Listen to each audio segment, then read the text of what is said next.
कहानी की शुरुआत सन 1964 से शुरू होती है, जहां पर हमें न्यूयॉर्क वर्ल्ड फेयर में एक बच्चे को दिखाया जाता है जिसका नाम फ्रैंक वॉल्टर होता है। फ्रैंक का दिमाग बहुत ही इनोवेटिव होता है और उसने एक जैक पैक बनाया होता है और वो जैक पैक को लेकर डेविड के पास जाता है। डेविड उसे कहता है कि क्या तुम्हारा जैक पैक काम कर रहा है? वो कहता है कि हाँ, लेकिन सही से नहीं। यहाँ पर हम एक लड़की को भी देखते हैं जिसका नाम एथिना होता है और वो फ्रैंक के काम से बहुत ही प्रभावित होती है, लेकिन डेविड उसके काम को पूरी तरीके से रिजेक्ट कर देता है। फ्रैंक जब बाहर उदास बैठा होता है तो उसके पास एथिना आती है। एथिना उसे एक लिपल पिन देती है और वह कहती है कि तुम मेरे पीछे पीछे आना। फ्रैंक उसे पूछता है कि तुम कौन हो? एथिना कहती है कि मैं भविष्य हूँ। इसके बाद फ्रैंक उसके पीछे पीछे बोट से जाता है। जब उसकी बोट एक टनल के अंदर जाती है तो वहाँ पर एक लेजर लाइट फ्रैंक के लेपल पिन को जो उसको एथिना ने दी थी उसे वह स्कैन करती है। इसके बाद एक गेट खुलता है जिससे उसकी बोट नीचे जाती है और एक अजीब से कमरे के सामने रुक जाती है और वो उस कमरे के अंदर जाता है तो उसे पता चलता है कि ये कोई कमरा नहीं बल्कि एक लिफ्ट है। वो उसे नीचे ले जाती है। फ्रैंक यहाँ से बाहर निकलता है तभी यहाँ पर दो रोबोट्स आते हैं जो फ्रैंक को स्कैन करते हैं और वो फ्रैंक के जैक पैक को भी देखते हैं और उस जैक पैक में खराबी होती है, इसलिए रोबोट उसे ठीक कर देता है। लेकिन तभी यहाँ पर फ्रैंक को दो लोग देख लेते हैं। फ्रैंक भी उसे देखकर डर जाता है और वो नीचे गिर जाता है और वो लगातार जमीन की तरफ गिर रहा होता है। तभी वो अपने जैक पैक को पकड़ लेता है और वो उसे टाइट करके जमीन के ऊपर गिरने से बच जाता है। और अब फ्रैंक एथिना के पास जाता है।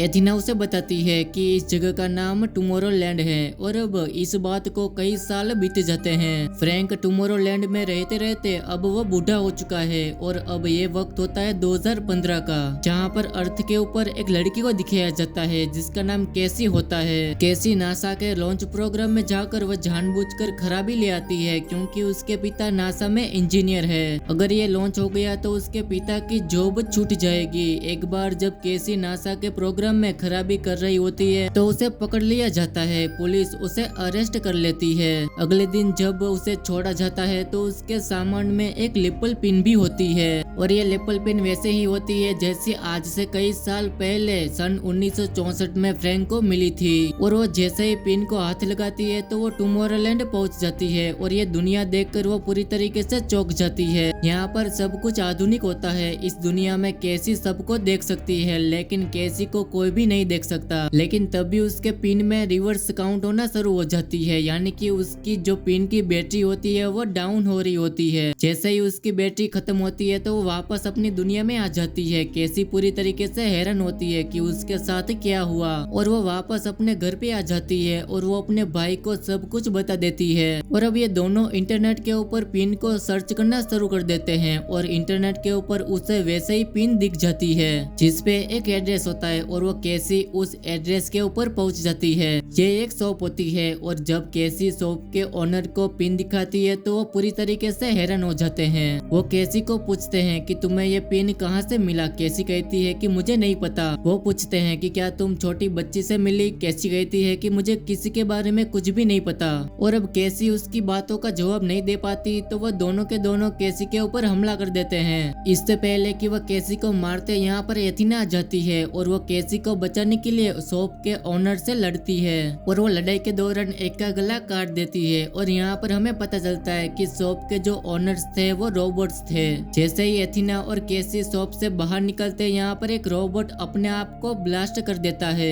एथिना यहाँ से कार चुराती है और वो कैसी को इस जगह से लेकर यहाँ से निकल जाती है। एथिना वही है जो 1964 में फ्रैंक को पिन दिया था। आज भी वो उतनी ही है क्योंकि वो एथिना इंसान नहीं है बल्कि वो एक रोबोट है। एथिना कैसी से कहती है कि मैं भी रोबोट हूँ और जो तुम्हारे सामान के अंदर पिन मिला था वो मैंने ही रखा था और वो मेरा आखिरी पिन था और टुमारोलैंड कोई भ्रम नहीं बल्कि वो एक सच्चाई है। और मेरा काम यह है कि पृथ्वी से ऐसे लोगों को टुमारोलैंड लेकर जाना जिसके अंदर टैलेंट है, जो कुछ करना चाहते हैं, ताकि वो टुमारोलैंड जाकर नई नई चीजें बनाए, नए नए आविष्कार करे। और तुम्हें भी टुमारोलैंड के लिए चुना गया है। अगली सुबह एथिना कैसी को फ्रैंक के बाहर छोड़कर चली जाती है और जब कैसी फ्रैंक के घर जाती है तो वो उसे पिन दिखाती है जिसे छूने के बाद वो टुमारोलैंड पहुंच चुकी थी। और अब फ्रैंक बाहर आता है और वो उसे कहता है कि तुम अपने घर वापस चले जाओ। कैसी टुमारोलैंड जाना चाहती है, इसलिए वो उसके घर के बाहर ही बैठी होती है। रात को जब फ्रैंक अपनी स्क्रीन पर देख रहा होता है तो उसकी घर की तरफ एक जलता हुआ बुलडोजर आ रहा होता है। वो भागता हुआ बाहर जाता है और वो अपने एडवांस मशीन के साथ वो उस बुलडोजर को वहीं पर जमा देता है। तभी कैसे उसके घर के अंदर चली जाती है और वो दरवाजा अंदर से बंद कर लेती है।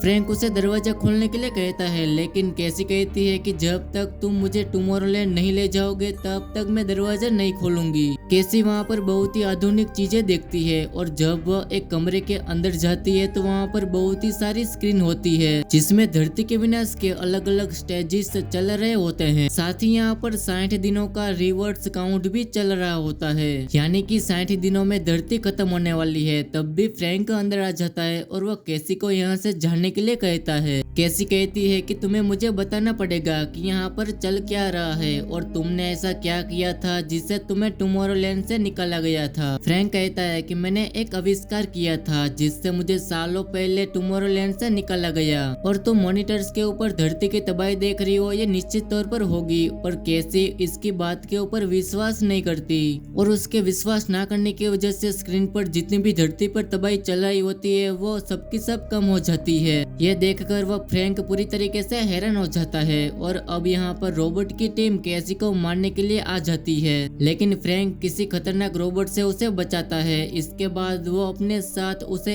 एक एड बाथ टब में बिठाता है। तब भी यहाँ पर एक रोबोट उनके ऊपर हमला कर देता है, पर इससे पहले कि वह उन दोनों को मारता यहाँ पर बाथ टब हवा के गोले की तरह हवा में उड़ जाता है और वह बाथ टब पास ही में झील पर जाकर गिरता है। दरअसल फ्रैंक ने इसकी तैयारी पहले से कर रखी थी।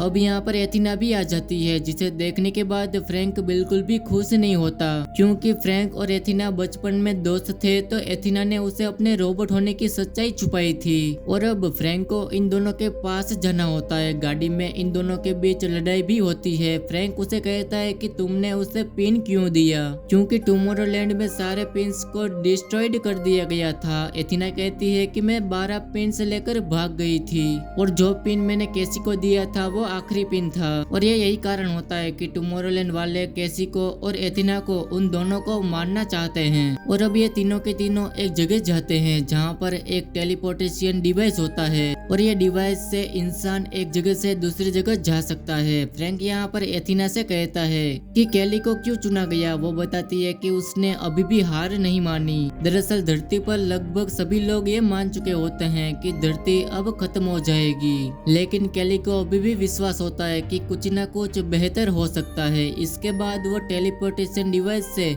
पेरिस के आईफिल टावर के ऊपर पहुंच जाते हैं, जहां पर एक सीक्रेट रूम के अंदर जाते हैं जिस रूम में गुस्ताव आईफिल, जिसने आईफिल टावर बनाया था, साथ ही जूल्स वर्न, निकोला टेस्ला और थॉमस एडिसन की डमीज होती है। फ्रैंक उसे बताता है कि इन सब ने मिलकर एक फ्यूचर सोसाइटी बनाई थी ताकि वैज्ञानिक बिना रोक टोक के आविष्कार कर सके। इस जगह का नाम रखा गया टुमारोलैंड, जो कि एक दूसरे डायमेंशन में है और आईफिल टावर घूमने के लिए देखने के लिए नहीं बनाया गया, बल्कि ये एक एंटीना है, यहाँ से हम टुमारोलैंड जा सकते हैं। और इन सभी ने इसे इसलिए बनाया था ताकि इमरजेंसी में यहाँ से टुमारोलैंड जा सके, पर उन्हें कभी भी इसकी जरूरत नहीं पड़ी। और अब फ्रैंक यहाँ पर मशीन को स्टार्ट करता है और मशीन को स्टार्ट करते ही जमीन के नीचे से एक फ्लाइंग ऑब्जेक्ट निकलता है। आईफिल टावर 2 हिस्सों में बट जाता है। पूरी दुनिया देखकर हैरान हो जाती है कि आईफिल टावर 2 हिस्सों में कैसे बट गया। और अब ये तीनों फ्लाइंग ऑब्जेक्ट में बैठकर यहाँ से टुमारोलैंड पहुँच जाते हैं, जहाँ पर टुमारोलैंड का गवर्नर अपने आदमियों के साथ इन तीनों के पास आता है, जिसका नाम डेविड है। डेविड इन तीनों को धरती पर वापस भेजना चाहता है, पर फ्रैंक उसे बताता है कि धरती पर मैं तुम्हारी मशीन, जिस मशीन से तुम भविष्य देख सकते हो, जिसे मुझे धरती का आने वाला भविष्य दिख रहा था, लेकिन जब ये बात मैंने कैसी को बताई तो उसने मेरी बात के ऊपर विश्वास नहीं किया, और जब उसने विश्वास नहीं किया तो धरती की कंडीशन पहले से कम हो गई, यानी कि वहाँ पर तबाही दिखना कम हो गई थी। डेविड उसके बात के ऊपर विश्वास नहीं करता। फ्रैंक उसे कहता है कि तुम खुद अपने आंखों से ये सब देख सकते हो। यहाँ पर कैसी को कुछ भी समझ में नहीं आता और वो फ्रैंक से कहती है कि मुझे क्या करना होगा। फ्रैंक उसे कहता है कि कुछ नहीं, तुम जैसी हो वैसे ही रहना। इसके बाद वो उस मशीन के पास पहुंच जाते हैं जिससे पास्ट और फ्यूचर देखा जा सकता है। और ये फ्रैंक ने मशीन उस वक्त बनाई थी जब वो टुमारोलैंड में था और अब वो मशीन को स्टार्ट करता है। केसी का माइंड बहुत ही तेज होता है, इसलिए वो आसानी से उस मशीन को ऑपरेट करना शुरू कर देती है और इन्हें धरती का आने वाला कल दिखना शुरू हो जाता है। केसी अपने घर को भी देखती है जो कि पूरी तरीके से वो तबाह हो चुका है और ये सारी तस्वीरें आज से 60 दिन के बाद की है जब धरती पूरी तरीके से खत्म हो जाएगी। केसी इस बात के ऊपर विश्वास नहीं करती। वो कहती है कि ऐसा नहीं हो सकता और वो जैसे ही ऐसा बोलती है पृथ्वी के भविष्य में जहाँ पर इन्हें तबाही दिख रही थी वहाँ पर सब कुछ ठीक हो जाता है। हालांकि डेविड इसे देख लेता है लेकिन इनकी बातों के ऊपर वो विश्वास नहीं करता, इसलिए इन तीनों को जेल के अंदर बंद कर देता है। पर केसी को एक बात समझ में आ जाती है कि फ्रैंक ने यहाँ पर पास्ट और फ्यूचर देखने की जो मशीन बनाई है उसकी ऊर्जा बहुत ही ज्यादा है और इसी ऊर्जा को धरती पर भेजते हैं और ये यही कारण होता है कि फ्रैंक धरती पर आसानी से अपने मॉनिटर पर वह सब कुछ देख सकता है जो डेविड टुमारोलैंड में देख रहा होता है। बस ये सब कुछ देखने के लिए सेफ फ्रीक्वेंसी की जरूरत होगी और इस मशीन के जरिए जितनी भी पिक्चर्स आ रही होती है वह सब भविष्य की तबाही होती है और सबको यकीन है कि भविष्य खत्म होने वाला है और ये यही सिग्नल धरती पर जा रहे होते हैं। इसलिए धरती पर इंसानों को यही पता होता है कि बहुत जल्दी धरती खत्म होने वाली है, लेकिन वो ये भी मान चुके हैं कि वो इसमें कुछ भी नहीं कर सकते हैं क्योंकि सब कुछ पहले से ही तय है। इसलिए वो धरती को बचाने के लिए वो ना कुछ कर सकते हैं और ना ही वो सोच रहे होते हैं। केसी फ्रैंक से कहती है कि हम इस मशीन को यहाँ पर बंद कर दे तो जो नेगेटिव मैसेजेस यहाँ से धरती पर जा रहे होते हैं वो पूरी तरीके से बंद हो जाएंगे और इसके बाद इंसान पॉजिटिव दिशा में सोचना शुरू कर देंगे।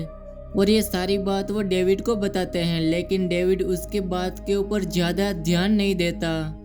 वो कहता है कि इंसान खुद ही मरना चाहते हैं, हर रोज मौसम तेजी से बदल रहा है लेकिन इंसान इसके लिए कुछ भी नहीं कर रहा है। हमें इस मशीन के जरिए दिमाग में ऐसी इमेजेस भेजी जिससे उन्हें पता चल सके कि धरती तबाह हो रही है। वो कुछ करने की बजाय मान ही गए तो उनका अंत निश्चित है। यहाँ पर केसी की बात बिल्कुल सही होती है। धरती पर वो लोग धरती को बचाने के लिए, पर्यावरण के लिए वह कुछ कर सकते हैं। इस मशीन की वजह से, मैसेजेस की वजह से उनके दिमाग में पहले से ही फील हो चुका है कि धरती का अंत निश्चित है, इसलिए वो कुछ भी नहीं कर रहे होते हैं। इसके बाद डेविड इन तीनों को वापस धरती पर भेज रहा होता है।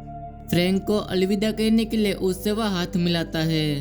फ्रैंक डेविड के हाथ में लगी कुछ गैजेट्स होते हैं उसे वह दबाता है जिससे यहाँ पर वो पोर्टल होती है वह खुल जाता है और ये रास्ता धरती का होता है और अब फ्रैंक के बीच में लड़ाई होना शुरू हो जाती है और ये दोनों के दोनों लड़ते लड़ते पोर्टल से बाहर आ जाते हैं, यानी कि ये दोनों अर्थ पर है और ये सुनसान जगह होती है। इसके बाद टुमारोलैंड में दिखाया जाता है जहाँ पर एथेना केसी को एक बॉम्ब देती है और ये बहुत ही खतरनाक बॉम्ब होता है। दरअसल इस बॉम्ब से ये दोनों उस मशीन को उड़ाना चाहते हैं क्योंकि इसे बंद नहीं किया जा सकता है और ये बॉम्ब को ऑन कर देते हैं, पर तब तक वहाँ पर रोबोट आ जाता है और उस प्लेटफॉर्म को नीचे गिरा देता है जिसके ऊपर केसी खड़ी होती है जहाँ से वह मशीन को ब्लास्ट कर सकती है। और अब यहाँ पर बॉम्ब ऑन हो चुका है और अब यहाँ पर कुछ ही सेकंड्स में ब्लास्ट होने वाला है, इसलिए एथेना पोर्टल का दरवाजा खोल देती है और वो बॉम्ब को बाहर फेंक देती है जहाँ पर फ्रैंक और डेविड लड़ रहे होते हैं।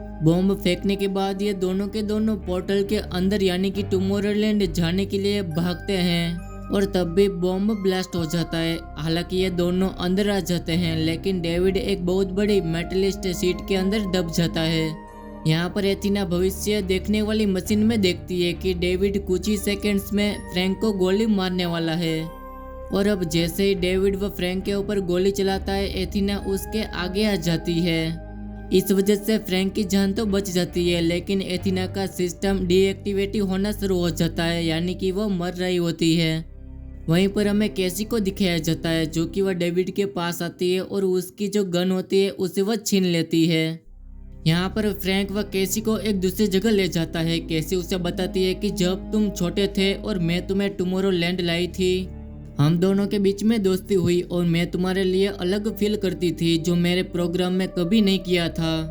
मैंने तुम्हें कभी नहीं बताया कि मैं एक रोबोट हूँ, क्योंकि मैं तुम्हें दुखी नहीं करना चाहती थी। टुमारोलैंड में मैं ही थी जो तुम पे विश्वास था, पर जब तुम्हें सच्चाई पता चली तो तुम मुझसे नाराज हो गए। दरअसल फ्रैंक भी एथिना से बहुत ही प्यार करता था, पर जब उसे पता चला कि वो रोबोट है तब उसका दिल टूट गया।